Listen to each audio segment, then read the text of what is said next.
This is Leadership in Action, and I'm Casey Cheshire. Join me as we delve deep into the passions, expertise, and experiences of Boston area innovators.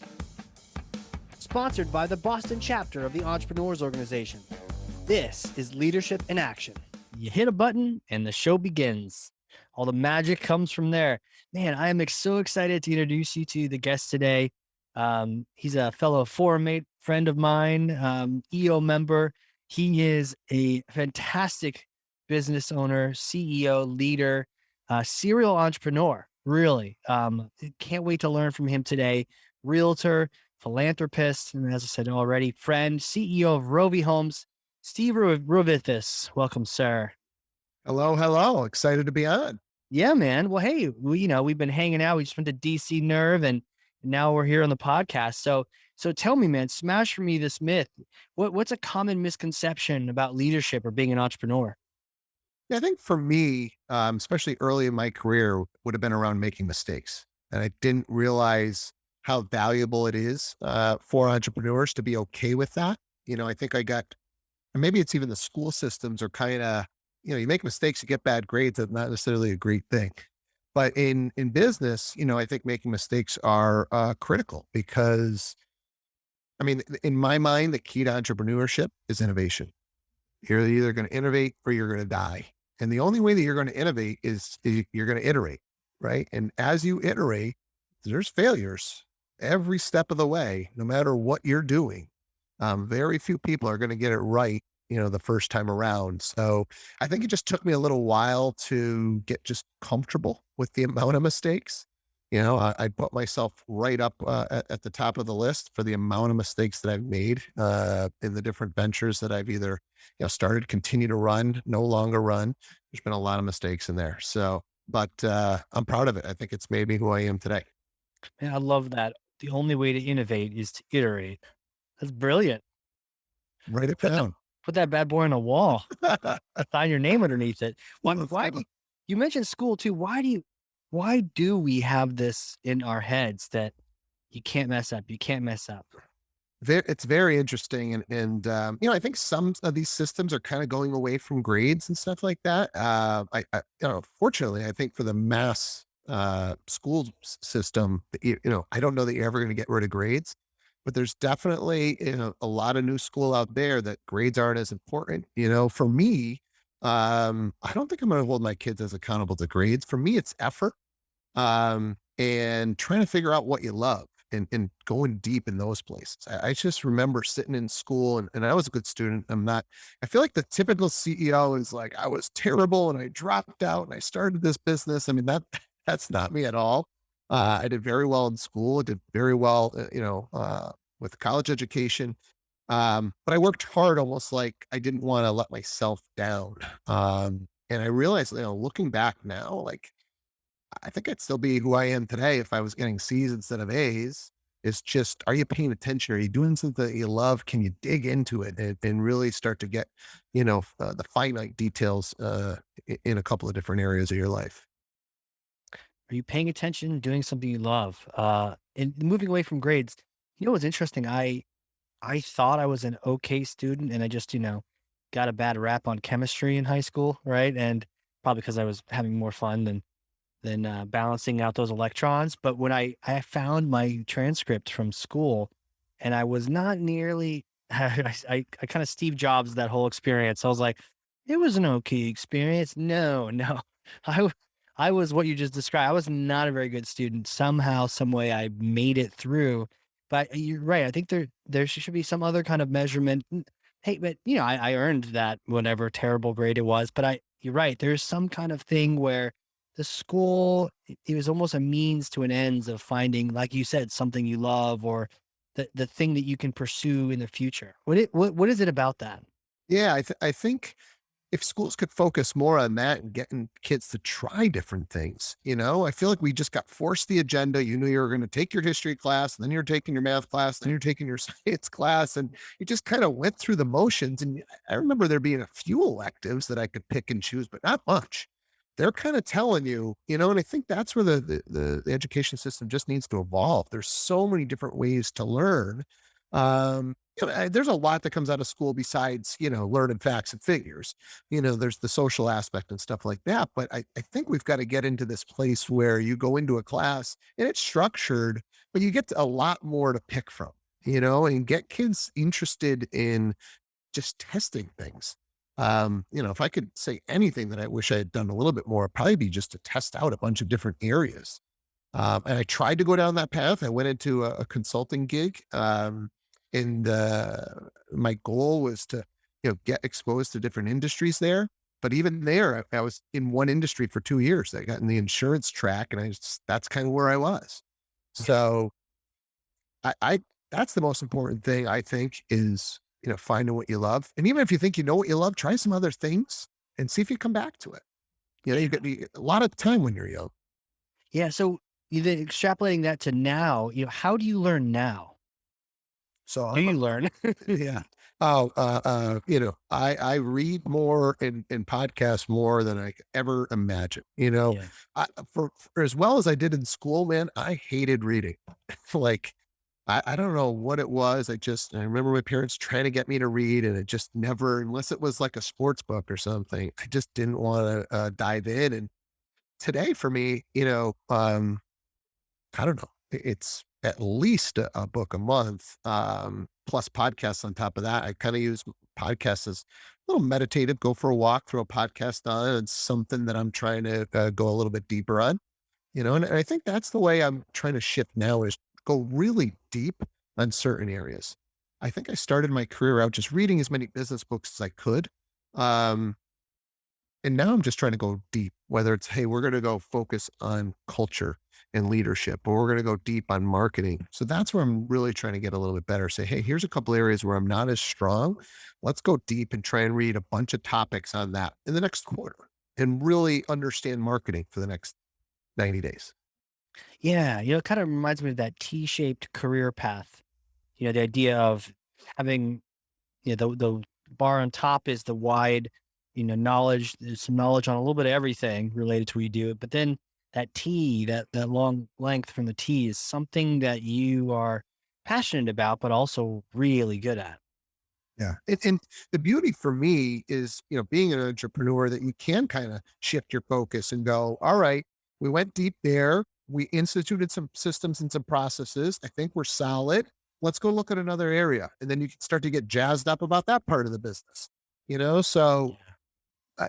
sometimes I think for entrepreneurs, maybe you can get bored if it's the same stuff every day. And so you're trying to feel out and do different things. And that's one way to maybe reinvigorate yourself within your business is to just go deeper on one of those silos within your business. Right. Right. Interesting. Now, to kind of tie it all back to that beautiful quote that it will end up on your wall one day, uh, innovating from iterating.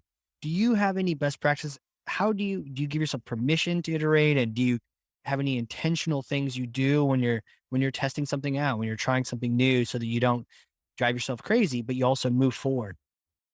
I think kind of putting some smart people around me has helped. Previous to where I'm at now, I think I would go to a conference or I would read a book. I'd come up with a concept and I'd come back or show up to work the next day and go ahead and institute whatever I had just read, learned, whatever. And I think we're just slowing it down a little bit and going, hey, heard about this concept, talk to the COO. How do you think that's going to affect our business? Talk to the recruiting department. How's it going to affect our business? Talk to the training department. So instead of just saying, hey, we're going to go ahead and do this, let's just slow it down a little bit.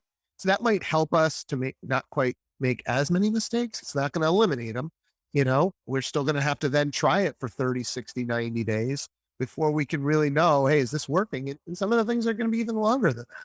You might have to try something for 6 to 12 months before you're really going to get a feel for, hey, is this actually working? Yeah. So I think just making sure you got some strong KPIs around whatever you're trying to implement that hey, this is how we're going to decide if this was a winner or not, versus we're just going to feel if it was a winner or not. I love that. One of the groups I'm working with right now, one of the initial questions they're trying to solve is just, what does success look like? If you don't have the metrics to show that, it doesn't really matter. It's like that age old Cheshire cat, which way should I go? Well, where are you trying to get to? And I don't really care. Well, then it doesn't really matter which way you go.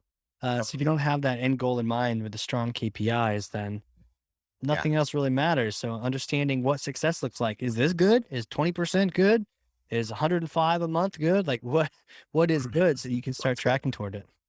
Yeah. And I think early it's like I would struggle with the KPIs. I'm like, what is good? Hey, let's for 30 days. I think this is good. Let's see where we're at in Yeah. 30 days, right? And then maybe we readjust. Maybe good is really double what we originally thought, or maybe good is half of what we thought. But pick something in March 20. Pick pick something. Yeah. Yeah. Yeah. And the slow it down that you mentioned is interesting as well because it's always that the innovation, that change, that CEO we're just pushing, pushing, and the idea of slowing it down. I remember, you remember? I think you were with me. Okay, dinner. We're having dinner. We should share this with people. We're having dinner, and there's a group of us, and when you have a group out, you're like, just want to get some apps on the table, right? So we got some drinks, we got some apps on the table, and then we had enough people, it was like 8 people that I thought, okay, you know what? And I looked at the apps. There's probably about 8 apps, and they're like little small things. I just told the waitress, you know what? Just bring one of each of those. Call it a day. Yeah. And someone in our group was like, hold on a second, don't do that. We shouldn't do that. And so I just got frustrated and I was like, well, fine, dude, separate your checkout, sit at the kid table if you want. Now there's value to him saying just like, hold on, what's going on? And, do we have enough for everyone? Oh, okay, fine. but, but then you order it once you've confirmed it. But there was that tension between like, let's go and just, Totally. well, is this the right thing to do? Yeah. Maybe somebody doesn't like the third one on the list. Like, maybe, Maybe. but maybe that's going to be the best theater. I don't know. Right, and Yeah. maybe I I'll don't eat know. that one then. Maybe. So Yeah. what was that like sitting next to me? Because you were literally right next to me when that was happening. So, I mean, for me, it's, maybe I don't slow down as much as I think because that's exactly how I would have rolled. Like, hey, Yeah, we got enough people. Let's get it out there. And then the diversity too. That's talking about trying different things, whether it's in business or for me, for food. I like it the same way. How do you know whether you're going to like it or whatever? I'm dealing with this with my kids. They don't want to try anything, and occasionally when you get them to try something, and they're like, wow, this is amazing. I mean, literally, I just got my son to put syrup on his pancakes, which to me would be like, how can you eat pancakes without syrup? right. He would not do it, would not do it. He put it on there. He's like, wow, these things to me. Yeah, no kidding. But sometimes you have these things in business where you're like, I don't think that's going to work. Or somebody else is in your ear. Wow, we did it to work. I don't know. And, you could 2 years later, you're coming back, just try it. And you're like, well, it's actually pretty good. So Yeah, it's very similar. You just don't know until you try these things out. And um, yeah, I think it's definitely for me a misconception that, oh my God, you make one of these wrong moves and you're going to go out of business. I think there's very few decisions, and obviously there are some out there. You could make a really bad decision, go in a really bad direction or something, and you could go out of business for sure. We've seen, you know, thousands of examples of that across whether it's small business or big business. And the blockbuster Netflix thing always is just in the back of my head. Bad decision, out of business. But talk for about the that real most, quick. Was that not making a decision or was that making a decision? What was yeah, Netflix to you? I think that's not making a decision because that's, hey, let's try this. These guys are coming to us. This is, something that's coming down the road and it's going, nah, that's never going to work. Just try it and see Yeah, if, I think, and they were just unwilling to try. So I think had they tried, they would have seen and given it some time, get some KPIs around it. Maybe they would have been okay. I don't know. yeah. I don't You know, for know, but for those listening, Blockbuster had the opportunity to purchase Netflix. I believe it was twice. And they not only did they poo-poo it, but the rumor on the street is that they actually were kind of like a little indignant and they were like, yeah, this will never work, It was like, ooh, yeah, that's tough. But yeah, they just need to try it. And it's kind of like the pancake. So if the pancake is good, and kudos to whoever's making these pancakes, because hey, it's a cake. I don't even need a topping on it. It's so good. But hey, can I pat myself on the back was for a that second? you? That's like, I'm terrible in the kitchen. I'm on like iteration 12 on my pancakes. And I'm finally like there. I've got my Blackstone griddle. I finally got the right, Holy pan. crap. Yeah, dude. Sunday pancakes with the family is like, it's the one thing I can manage on the grill. Excuse me, on the griddle now. So yeah. Blackstone griddle? Oh, dude, you got to get one. Dude, what is Stop. this? This We can't. podcast is now sponsored by Blackstone. Yeah. Get your griddle They're, today. it is the best. And You're on your 12th iteration? yeah, I've tried, the damn, you'd think it's just put water in, like whatever it says on the box, but I'm way off of the box recipe, way off the different ways that I'm greasing the griddle so that I can get the right fluffiness, way off the different heat settings. I mean, dude, I got the gun, I got the infrared gun to test the heat on the griddle so I can get it just to the right temperature that I want. This Before is my, putting the mix on top of it? you got it. Yeah. Oh. Yeah. Okay. So What's your number one pancake tip nestled here in this podcast? 100% the temperature of the griddle. Don't go light on your butter. Go looser than they recommend. So I'm way more water than what the actual batter says to water to mix ratio. Go heavy on the butter, and it's not going to make it's not going to absorb too much. You just want a nice glide on your surface so that there's no stickiness, and then Yeah. the right temperature. So yeah, Right. and go small. Go small. Big pancakes difficult. Yeah, those Go little ones smaller. really tasty. Yeah. Isn't it just amazing when you flip that thing over and you see that like that yellow with that little brown on it? You're like, I Oh my god. nailed that one. That is, I Yeah. nailed it. I can't believe we're going here on this podcast, but yeah, I but know. it's so true. Like, yeah, I think you were going down a path, and I don't even know if you got there of like, he liked it so much. It tastes great. Why change it? You Right. know? And, but you try something, you're like, we Yeah. can make this just 1% better. I think there's a book on that, 1% better. And that's all we're trying to do at most of our different lines in our business is just, can we get 1% better? Yeah.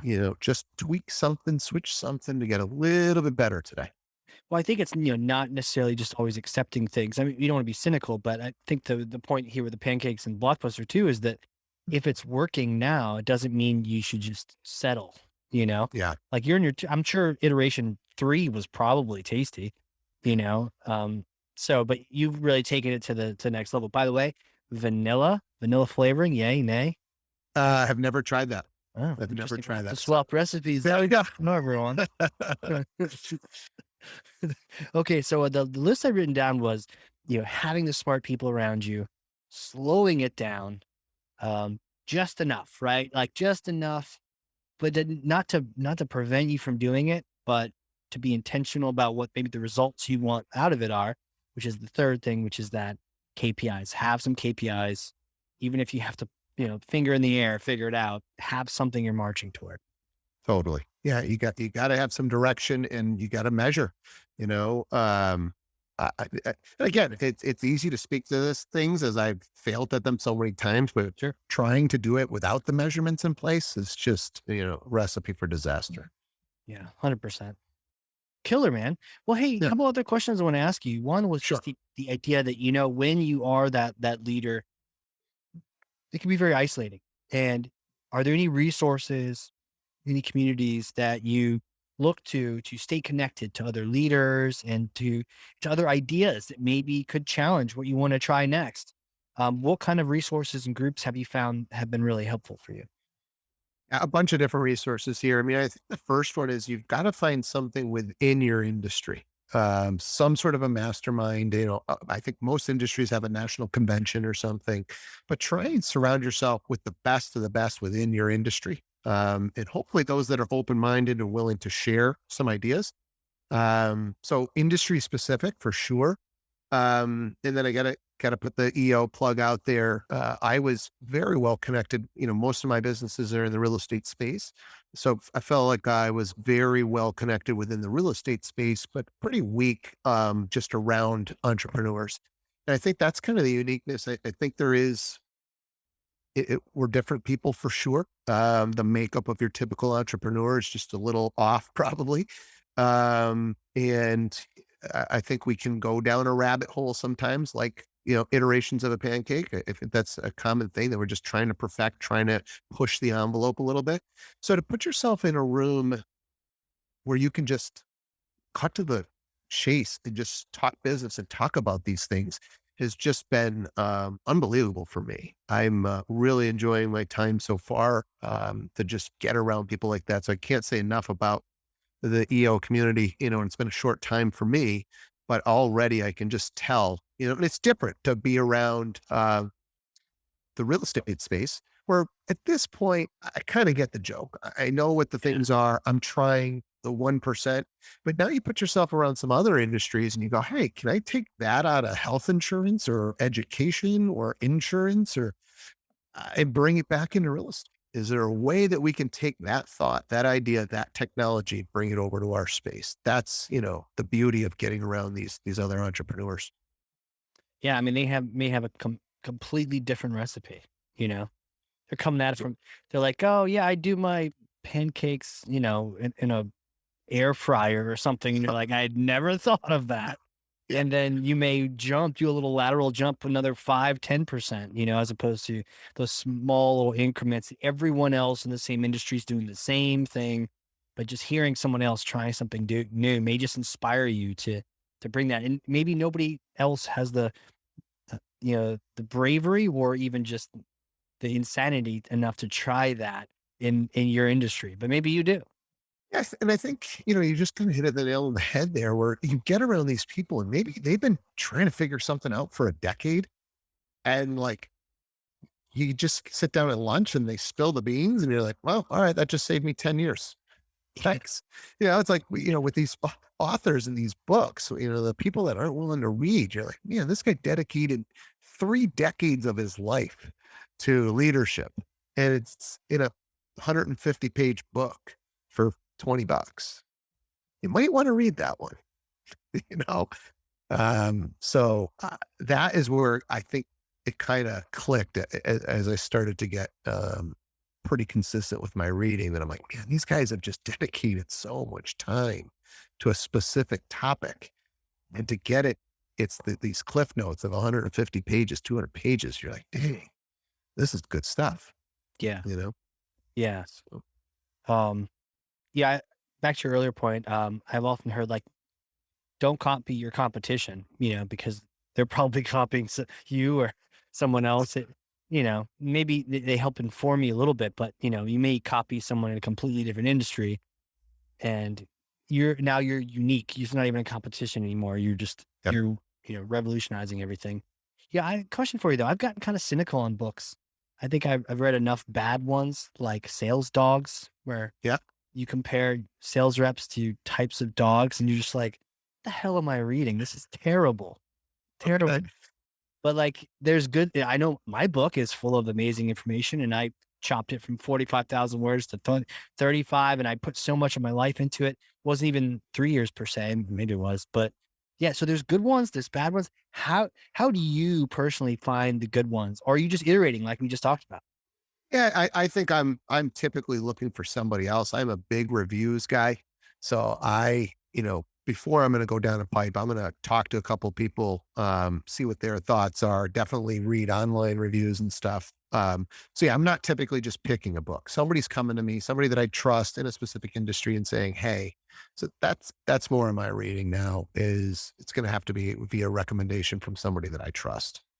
God, that's brilliant.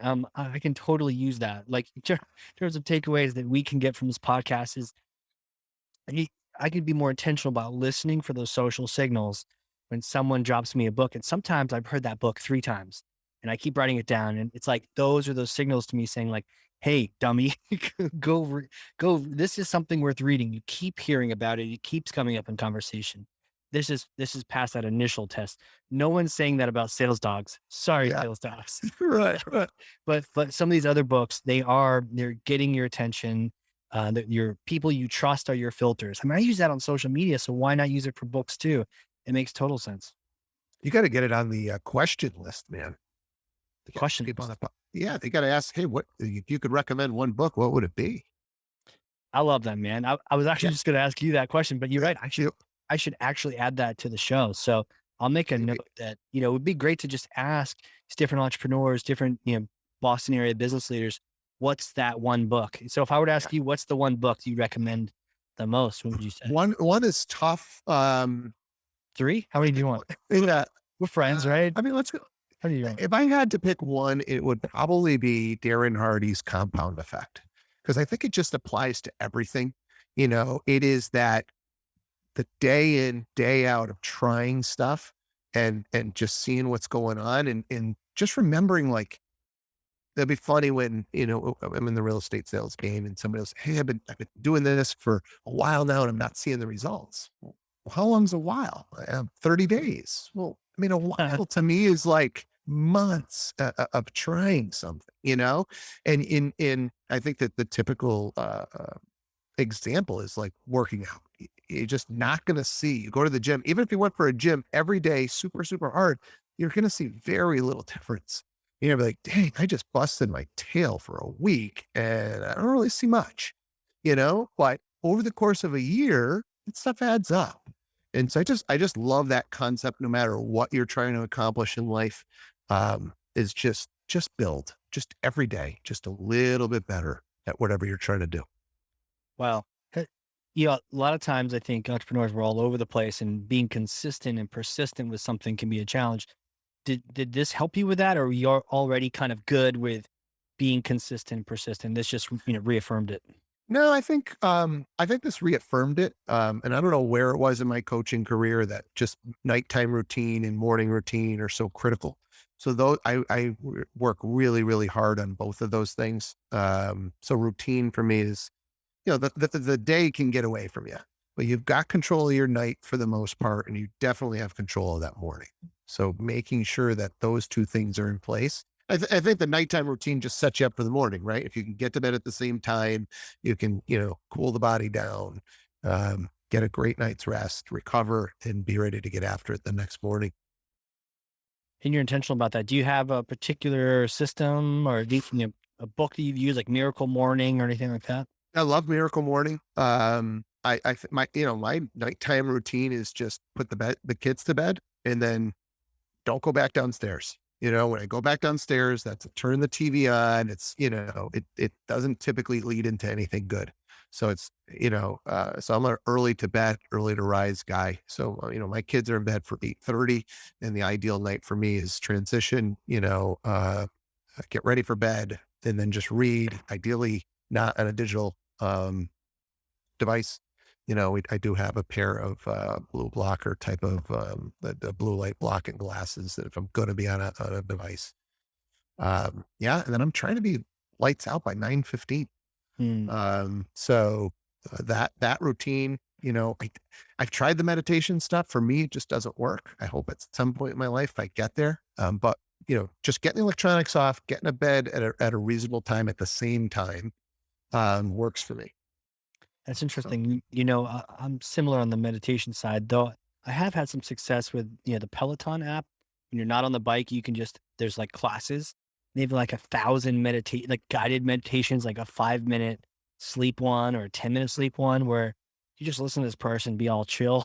And then you yeah, just can't help but be like, all right, I'll yeah. listen to your inhale, exhale thing. And then you forget what you're up to, and then you're asleep.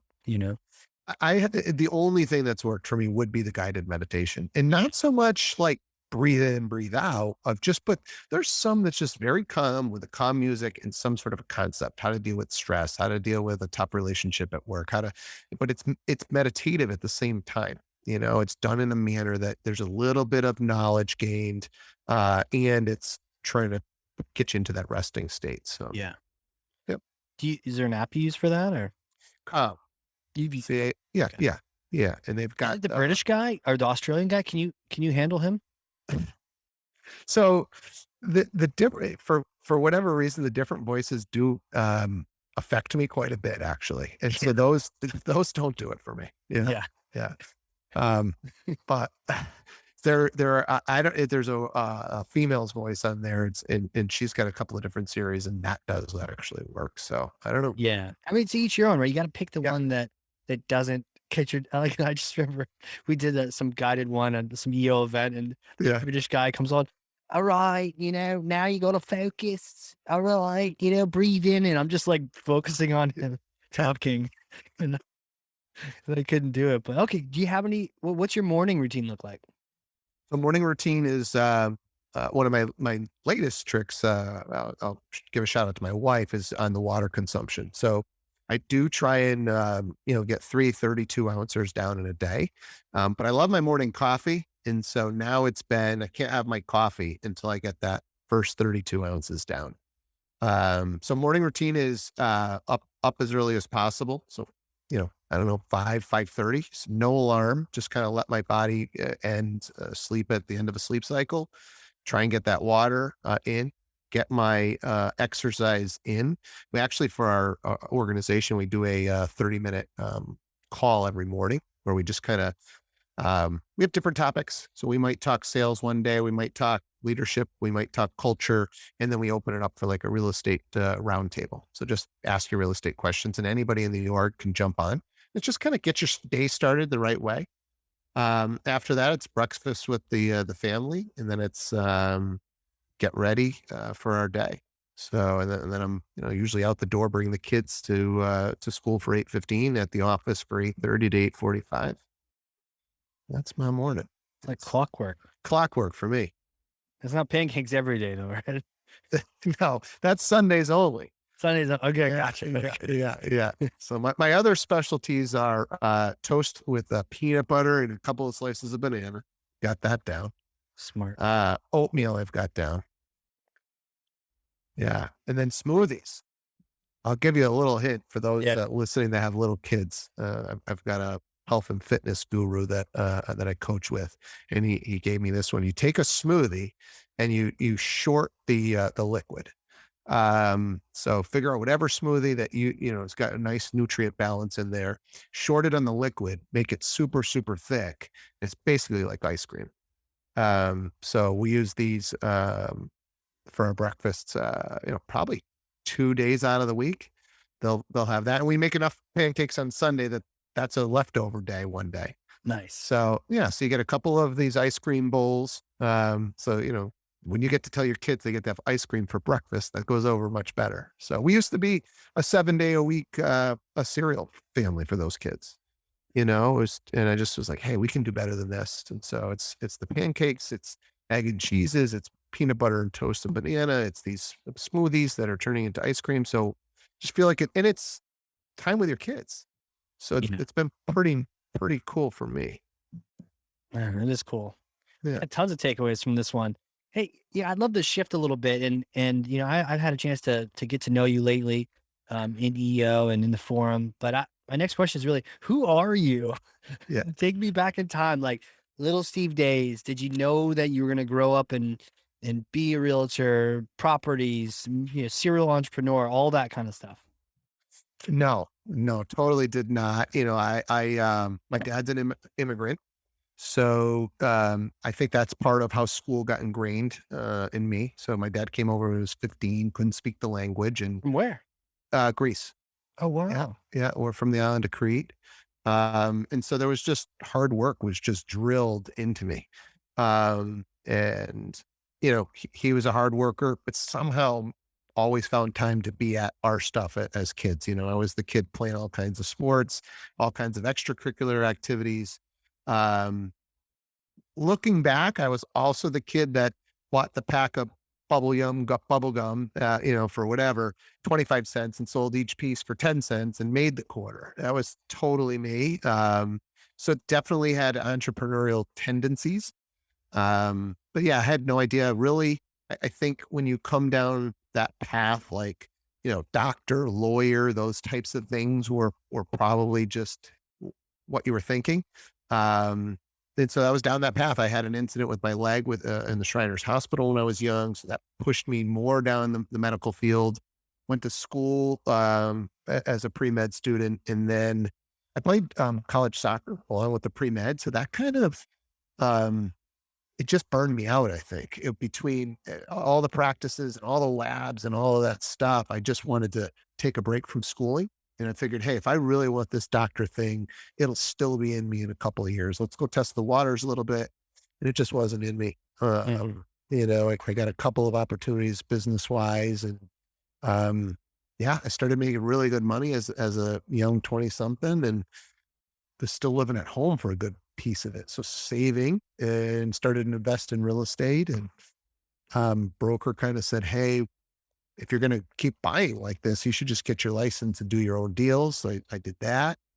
Um, and I think that was a pretty critical point in my life for me. I had just started to date seriously my now wife. And she was so supportive that, we could live off of her salary if we had to. And that was what allowed me, because I'm probably conservative, and without that kind of support, I had a nice steady job, and starting your own business or getting into sales, you're taking a little bit of a risk.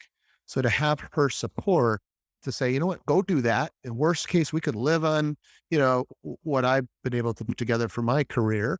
That was awesome. And I knew that I had the right partner then and there. And she's been like that all the way through, which is just huge, because I've had a bunch of different iterations and companies, and each one comes with its own challenges and its own risks. And to know that, you know what, we were never going to not have a roof over our head or food to eat. Always had health benefits, so she's been the rock the whole time. And I feel super grateful to have that person in my life. Man, that's huge. And then just to have that partner in crime to be able to help you, focus on taking the risk, because I feel like, if you don't take those risks, then you often don't get those kind of rewards that you're seeking. Pretty amazing. Do you have any recommendations? I know, it's like asking you Elon Musk to build a rocket, but talking about real estate and just like the biggest things you see people doing, doing wrong. And we have a lot of business owners listening who maybe they have that capital now and they're thinking, "Ooh, that real estate thing. I keep hearing about it. I want to go after it." Are there certain mistakes that you see noobs make? First time in, and you're just pulling the trigger at the wrong thing.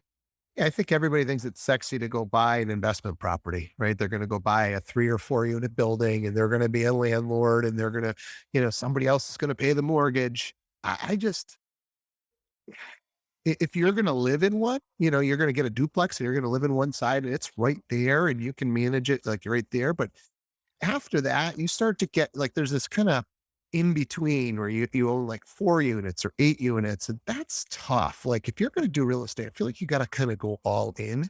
Just having a couple is tough. I think there's better ways to do it if you want to invest in real estate with all the different funds that are out there. I mean, there's a new company out there that's pushing. I think it's called Acaso. I think you can buy 1/8 of a nice property. Right, and they manage it for you. You could use it a little bit, because I think that's the other thing. People think they're gonna buy, like, these vacation rentals, and they're gonna do Airbnb. It's just it becomes another business, and if you don't have the time to put in it, I think you're gonna get burned, and it's not gonna be as easy as you think. So, if you wanna go in, you can do very, very well in real estate. I'm not saying don't invest in real estate. I'm just saying don't kinda dip your toes. Like, have a plan that I'm gonna go for this. I'm gonna build a portfolio and I'm gonna manage it, and et cetera. I like that. Otherwise get into the funds or get into these, where there's no management. You're just investing just like you'd invest in the stock market. So if you like real estate, you want to invest in real estate, do it that way. It's passive. Once you own a property, that is, most people, when we sell them a house, they struggle with home ownership. Now you're going to try and manage a property that you're not there 24/7. It's tough. And it seems like the contractor world, it's more and more difficult every day that goes by to get somebody to, you know, show up when they say they're going to show up, and you need somebody quick, and you got a big problem at your property. So there's a lot of headaches for sure. That's sound advice, right? That it's like warning. This is it's not just some merit badge to add to your sash. There's a commitment to this and dabbling. I think it sounds like go in and or don't, but realize that yeah, it is a whole nother business, a whole nother expertise, and you may be great at IT or whatever your original company is, but this is a whole new industry. So Yeah. you're gonna have to take your bumps, so do it at scale or align with people that know it already. Yeah. I think that's great advice. Is the dabbling thing is, I think, where people can get caught, Yeah. or trying to time the market. You know, hey, do you think this is a good time to buy real estate? Nobody knows those answers. And I'm not talking about whether it's now or 12 months from now or 12 months ago. Like, you just nobody knows, you know? So if you're playing real estate, you got to be playing real estate for the long haul. Yeah. You know, that's how you're going to do well in real estate is long-term investment. Yeah, not trying to day trade property. No, no, no. You can get yourself in a lot of trouble. Yeah, I can Yeah. imagine. I really Yeah. can. Uh, totally. So I have another question for you, more of a hypothetical, because I may or may not have a time machine up here in Nashua. And let's say you come on up one afternoon, we get some beers, go in the backyard, take the tarp off the time machine, and you get to use this thing, and it takes Yeah. you back in time. But it's a peculiar kind of machine because it goes back to one particular time, which is a few days after that undergrad, a few days after that medical degree, and you get to talk to yourself. And it's not like Back to the Future. You can actually interact with yourself and you won't blow up the timeline. What kind of advice would you give yourself? What kind of things would you say to yourself, knowing everything you've been through? Yeah. I think that would have taken, and I talked about this as a strength or something that I think helped me in business was that I had that rock in my wife that I knew I had a support system. I think I would have just taken advantage of that a little bit more even. I think I could have taken a few more risks a little earlier on that I would have cut to the chase a little bit quicker. I'm there now. I feel very confident in trying different things and investing in certain areas and seeing how it goes and understanding that again, it's the long game. We've got a few different ancillary businesses that I'm a partner in, and I think sometimes people are expecting these things to succeed very, very quickly. I was reading, I think it was Vern's Scaling Up book Hmm. on my way back from my last trip, and it talked about like 10 years into it, Starbucks had like 100 locations, but then it grew to like over the next few years, it went from like 100 to 1,000. But it took 10 years to just get to 100 locations. So like just patience, you know? I think it would be another thing that I'd be reflecting on it and saying, hey, like nothing's happening overnight. These overnight sensations are not overnight sensations. There's a great podcast called How I Built This, and you get to listen to all of these entrepreneurs, and these are big time. This is Instagram, Snapchat, Starbucks. You listen to these entrepreneurs talk about building the business, and you realize, Instagram I thought was like a 5 year kind of overnight thing. It was. It was Mm. like, yeah, it was like 14, 15 years before that really started to catch on. So and then they caught a few breaks. Like the iPhone comes out and the camera's built in, and you know you got to catch a couple of breaks too while you're churning and trying. You got the timing's got to be right. So yeah, I think those are some of the things that I'd probably be telling myself, that like patience and take some risks. Again, make the mistakes. Don't worry about it.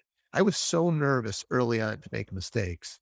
And again, I think it was school. Like I didn't fail at, you know, up to that point, what are you failing at? Like maybe we lost the sporting event, but as far as grades were concerned, like it was always pretty good. And I feel like I'm on this path. And then you get into the real world and you're like, well, really, none of that really applies anymore. The market's the market, right? And it doesn't matter who your parents are, or I mean, maybe it matters a little bit, but like the market's going to reward a good idea, and it's going to, hinder the bad ones. So like Yeah, you got to keep trying. man, that's awesome advice. Would you listen to yourself? I hope so. I hope so. It's like, live. I'm pretty stubborn. Yeah. Shake shake yourself by the shoulders. Well, man, this is fantastic. If people want to connect with you, reach out and, even just connect or even, something to do with real estate or any of these things, what kind of platform should they reach out onto? What kind of way should they contact you? Yeah. I mean, I'm just my name on everything, which is Stephen Rovithis. So that's Stephen Rovithis on Insta, Stephen Rovithis on Facebook. Those are probably the easiest ways.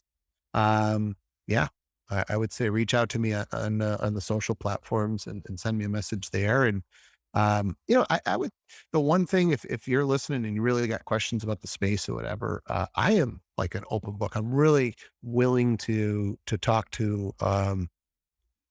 give somebody, look, it's not going to be an hour, but 15 minutes to just, I've been so helped over the years by people who had no vested interest in Steve Rovithis, who have taken time out of their day to share something, an idea, a tip, a trick, or whatever that I benefited from. That I'm always trying to give back to those that are trying to seek knowledge. So I'm happy to take a little bit of time to talk to those people, especially if you're listening to a podcast like this. You're in the right area and realm, and you're trying to do the right things.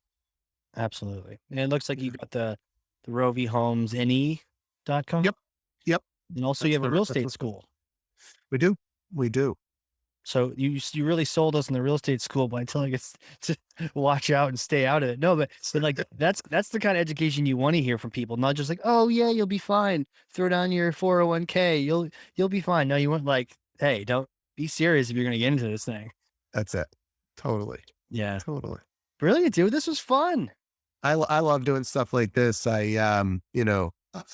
It's just nice to reflect back. You did some interesting questions there to open things up. And it's nice to just think back about the different stuff that we've been able to accomplish and why.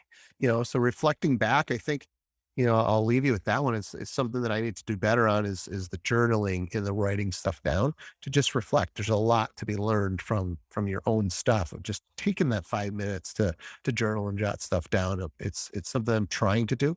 And when you do it, when you do something like this and you realize, hey, you know what? You can almost learn yourself out of doing stuff like this. So Yeah, it's amazing what you got in there, and sometimes teaching other people that stuff reminds you, hey, yeah, somebody asked me about networking, and I was like, what do I know about networking? And I was like, well, don't do this and do this and don't do this. And it's like, oh shit, I have a whole book on networking in my brain that I hadn't even thought about until awesome. someone had no idea and wanted some help. So it's amazing. Dude, this has But been fantastic. Thank you so much. yeah, thank you, man. Appreciate you. Absolutely. And for those people listening, this has been the Hardcore Marketing Show. We will catch you all next time. Leadership in Action is sponsored by the Boston chapter of the Entrepreneurs Organization. As the world's only peer-to-peer network exclusively for entrepreneurs, EO helps transform the lives of those who transform the world.